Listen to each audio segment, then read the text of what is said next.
እንደሚያድናችሁ መቼ እንደሚመልስላችሁ እናንተ አታውቁ። የዝምታውን ቀናት እንደ ችልታ ቀናት ቆጥራችሁ ጀርባ አትስጡት። ጠንቋይ ቤት አትሂዱበት፣ ኮከብ አትቁጠሩበት፣ ሞራ አትግለጡበት፣ ሌላ አዳራሽ አትሂዱበት። እግዚአብሔርን በዝምታ ጠብቁት ወገኖቼ።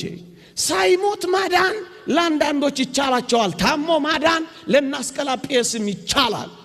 ሞቶ ማዳን ግን ለእግዚአብሔር ብቻ ይቻለዋል። እውነት አሰብ ስራ እንዲሰራ ፍቀዱለት እንጂ እየተጣደፋችሁ የሥራ መስክ አትንፈጉት እንጂ። ለዚህ ነው ማርታንም እንዲህ አልናት፣ የለህም አትበዩ፣ አንተ ኖረ ቢሆን አትበዩ። እርሱ የሚሰራውን ታውቂያለሽ። ምን ታውቂያለሽ? ሲሰራ ዝም ብለሽ ተመልከቹ እንጂ ጠብቂው እንጂ እንበላት። እንደውም እንበላት እግዚአብሔር ዘግይቶ ሳይሆን አንቺ ቸኩለሽ ነው እንበላት። እግዚአብሔር ሳይታመን ቀርቶ ሳይሆን አንቺ ተጠራጥረሽ ነው እንበላት። እግዚአብሔር ተንቀራፎ ሳይሆን አንቺ ልቅደም ብለሽ ነው ብለን እንንገራት። አዎ ማርታ ሆይ እንደውም ከፍ አድርገን እንዲህ ለምን አንለው? ምን እንበለው? ጌታ ሆይ አንተ እኔ የማላውቀውን ጎዶሎዬን የምትሞላ ስለሆንክ ከእኔ ከማውቀው ሽንቁሬ አንተ ጠብቀኝ። እኔ ሽንቁሬን ለመድፈን ስሞክር አንተ ለካ ታላቁን ገደሌን ነው የምትሞላልኝ እና መጠብቅሃለሁ እንበለው። እኔ ከማላውቀው ጎዶሎ እግዚአብሔር የሚያውቀው ጎዶሎ ይበዛል። እኔ ከማውቀው ስንጥቃቴ እግዚአብሔር የሚያውቀው ገደል ይበዛል እና መጠብቅሃለሁ እንበለው። መቼ እንደሚጠቅም የሚያውቀው እግዚአብሔር ነው። አንተና እኔ አናውቀው እና ምን ጠብቀዋለን? እስኪ የዛኔ ቃና ዘገሊላ አስታውሳችሁ። ጋኖቹ ውስጥ ያለው መናኛ ወይን እስኪያልቅ እግዚአብሔር አዲስ ወይን ለመስራት ጊዜ ያስፈልገዋል። ሳያልቅ ለምን ይሰራል? አበረከተ ልታስብሉት ነው? ተውት እንጂ ያ ጊዜ ገና አልደረሰም ያለውን ጊዜ ጠብቁ እንጂ ወጣቶች ጠብቁት። እሱን መጠበቅ ምን ያጣድፋል? ምን ያስቸኩላል? ጠብቁት። ግድ የለም አንተ መናኛው በጣፋጭ ልትቀይረው ከሆነ ግድ የለም የኔ መናኛ ይልቅና ያንተ ጣፋጭ ይቀጥል። ጠብቅሃለሁ በሉት። ግድ የለም የኔ ያልኩት ይልቅ፣ ያንተ ያልከው ይልቅ፣ ያንተን ጥፍጣፊ ይልቅ፣ ምንም ነገር እንደሌለበት ይረጋገጥና እግዚአብሔር ሥራ ሳይጀምር እንደሆነ ታወዋለህ። ጠብቀው። ዓለም እንደሆነ ታውቃታላችሁ። መጀመሪያ መናኛውን ታመጣለች። ይታወቅ ጌታ እግዚአብሔር ምስጢሩን ሁሉ ተመልከቱት። ጨለማን ፈጠረ፣ ከዛ ብርሃን አደረገ። እውነት አሰብ ከብርሃኑ በፊት ጨለማ መኖሩ የዘፍጥረትን መጽሐፍ ጥቂት ገጾች ገና እንዳነበባችሁ ቀንና ሌሊት፣ ጨለማና ብርሃን፣ ክረምትና በጋ፣ መዝራትና ማጨድ በምድር ላይ ይፈራረቃሉ ነው የሚለው። ይሄማ አለ። ወጣቶች አትደንግጡ፣ አትሸበሩ። አንዳች ነገር እንደመጣባችሁ አትታወቁ። ጥቂት የጨለማ ጊዜ ይኖራል፣ ደግሞ ከዛ ብርሃኑ ይቀጥላል። ለዚህ ነው ቃና ዘገሊላ መጀመሪያ መናኛውን ከዛ ጣፋጩን ያመጣው። እግዚአብሔር ሁሌ እጠብቅሃለሁ፣ ጣፋጩ እስኪመጣ እጠብቅሃለሁ። መጠበቅ ማለት እኮ ነው። ጠብቁት፣ አትጣደፉ። ጠብቁት፣ አትፍጠኑ። እግዚአብሔርን በማናቸውም ነገር አትቅደሙት። ጌታችንስ አትመለከቱት? መጀመሪያ እኮ ያመጣው ሕማሙን ነው። ከዛ በኋላ እኮ ነው ትንሣኤውን የገለጠው። እውነት አሰብ እውነት የሚቀድመው ሕማም ነው፣ የሚቀድመው ፈተና ነው፣ የሚቀድመው መከራ ነው። እስራኤል እንኳን ከግብጽ ሲወጡ አታስታውሱ? መጀመሪያ የገጠማቸው የማራ ውሃ ነው። ኦሪት ዘኍልቍን አንብቡ። የማራ ውሃ ላይ መራራ ከጠጡ በኋላስ ጥቂት ፈቀቅ እንዳሉ 12 የዘንባባ ዛፎች ያሉባት ጣፋጭ የኤሊም ውሃ ነው የተከተለችው። ጥቂት ነው የሚያስጠብቀን። እናስ ጠብቁት። ሶስተኛ ነገርን ለማሳጠር ሶስተኛ እየሰማችሁኝ ነው? ሶስተኛ ከሶስተኛው በፊት ያለ ጊዜዋ አንዲትን ጫጩት እንቁላሏን ያለ ጊዜዋ ብትሰብሩት ጊዜ ወፏ ትበራለች። ጫጩት መትሆን ትመስላችኋለች? ምንድነው የምትሆን? ታቆማለች። ያለ ጊዜዋ አትስበሩት እንጂ እግዚአብሔር ሁሉን ነገር በጊዜው ጊዜ ነው የሚያደርገው ወገኖች። እግዚአብሔር እንደ ዓለም አይደለም። ዓለም መጀመሪያ ደስታዋን ትሰጣችኋለች። ቅድም ካልኩት በተቃራኒ ነው። ከዛ በኋላ ነው ሐዘኗን የምታመጣው። መጀመሪያ ሳቋን ከዚያ ለቅሷን ነው የምታመጣው። መጀመሪያ ሱሷን ከዛ በሽታዋን ነው የምታመጣው። መጀመሪያ ጌጧን ከዛማ ማቋን ነው የምታመጣው። መጀመሪያ ሜካፑን ከዛስ ማዲያቷን ነው የምታመጣው። ያየናት አይደል?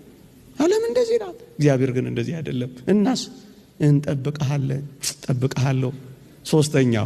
ሶስተኛው ነገሬ ሁሉም ነገሬ ተቃራኒ እንኳን ቢሆን ልጠብቅህን በሉት እስኪ። ተቃራኒስ ቢሆን ልጠብቅህ? አዎ የእግዚአብሔር ልጆች ተቃራኒ ቢሆን እንኳን እንጠብቀዋለን። እየሰማችሁኝ ነው? እየሆነብኝ ያለው ነገር እኮ እንደነገርከኝ አይደለም። ልጠብቅህን? አዎ ጠብቀው። እያሳለፍኩት ያለሁት ህይወት እኮ የሚገባኝን ህይወት እኮ አይደለም። ልጠብቅህን? አዎ ጠብቀው። ያ ቃል ኪዳን ከወዴት ነው ያለው ብላት ነዝንዘው ጠብቀው። መጠበቅ ማለት እኮ ይሄ ነው። ተቃራኒም ቢሆን ጠብቀውታል እኮ። እንደማን ልጠብቅህ? እንደ ዮሴፍ ልጠብቅህ ወይስ እንደ ዴማስ ልተው? ጌታ ሆይ እንደማን ይሁን? እንደ ዮሴፍን ታስታውሳላችሁ? ወንድሞችህ ዮሴፍን አሁን ብናናገረው ምን እንደሚል ታውቃላችሁ? ጌታ ሆይ ወንድሞችህ ይሰግዱልሃል አልከኝ እንጂ ጉድጓድ ይጥሉሃል አላልከኝም። ግን ልጠብቅህ የሚል አይመስላችሁም? ይሰግዱልሃል ያለው ግን ያረገውታል። ጉድጓድ ውስጥ እኮ ነው የጣሉት። ግንስ ልጠብቅህን ቢለው ይጠብቀዋል አይጠብቀው? ተቃራኒ ነው ግን ይጠብቀዋል። ይገዙልህ ወንድሞችህ ይገዙልሃል አልከኝ እንጂ ይሸጡሃል አላልከኝም። እና ልጠብቅህ? አዎ ጠብቀኝ፣ ጠብቀሃለሁ። ተቃራኒ ቢሆን ቢገላበጥም እጠብቀሃለሁ። ከዋክብት ሳይቀሩ ፀሐይና ጨረቃ ሳይቀሩ ሲሰግዱልኝ ያሳየኝ እንጂ መቼ እንዲጨልምብኝ ያሳየኝ። ግን ልጠብቅህ? አዎ ጠብቀሃለሁ። ተቃራኒ ቢሆንም ጌታ እንደምሆን ነገርከኝ እንጂ ባሪያ እንደሚሆን አልነገርከኝም። ግን ልጠብቅህ? አዎ ጠብቀኝ፣ እጠብቅሃለሁ። በወርቅ እንደምታንቆጣቆጠኝ ስጠብቅ በወህኒ ሰንሰለት ያሸበረከኝ ምን ሆነ ነው? አይደለም፣ እጠብቅሃለሁ።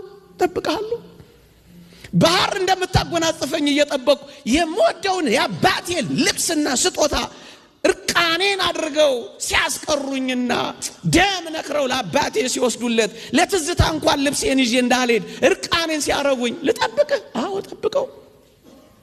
እኔ ልበቀል ወይስ አንተን ልጠብቅህ? አንተን እጠብቅሃለሁ። ለምንድን ነው የምጠብቅህ? በጣም አስደናቂ አምላክ ነህ። አውቃለሁ እግዚአብሔር ሆይ፣ አውቃለሁ አምላኬ ሆይ። አንተ እኮ በወህኒ ቤት በኩል የቤተ መንግስት በር አለህ። ከወህኒ ቤት በቀጥታ ወደ ቤተ መንግስት ታስገባለህ። እባክህ እንደ ዮሴፍ ልጠብቅህ በሉት። ወህኒ ቤትም ሆኜ ልጠብቅህ። ማስገቢያ በር አለህ አንተ። በሐሰት ክስ በመከሰስ አሳልፈ የሁሉ ፈራጅና ዳኛ ማድረግ ታውቅበታለህ። ልጠብቅህ፣ እንደ ዮሴፍ ልጠብቅህ። እኔም እንደ ዮሴፍ ልጠብቅህ። ጥሩ ባሪያ ከመሆን ጀርባ መልካም ጌታ ማድረግ ታውቅበታለህና ጌታ ሆይ ልጠብቅህ። ለጊዜው ካጠለቅኩት ሰንሰለት ቀጥሎ የወርቅ ማርዳ ያለህ አንተ ነህና አምላኬ ሆይ ጠብቅሃለሁ። መጠበቅ ጠብቅሃለሁ። ነገሩ ሁሉ ቢገላበጥም እጠብቅሃለሁ። እንደ ሴትዮዋ ነግሬያችሁ እንደሆነ አላውቅም። ሰምታችሁት ከሆነ ይደምቃል። ልንገራችሁ። በዚህ በጾመ ነነዌ ለቅዳሴ ሲሄዱ አንድ አቴስት የአማኝ አንዲትን እናት አገኛቸውና በጥያቄ ፈተናቸው። ምን አላቸው?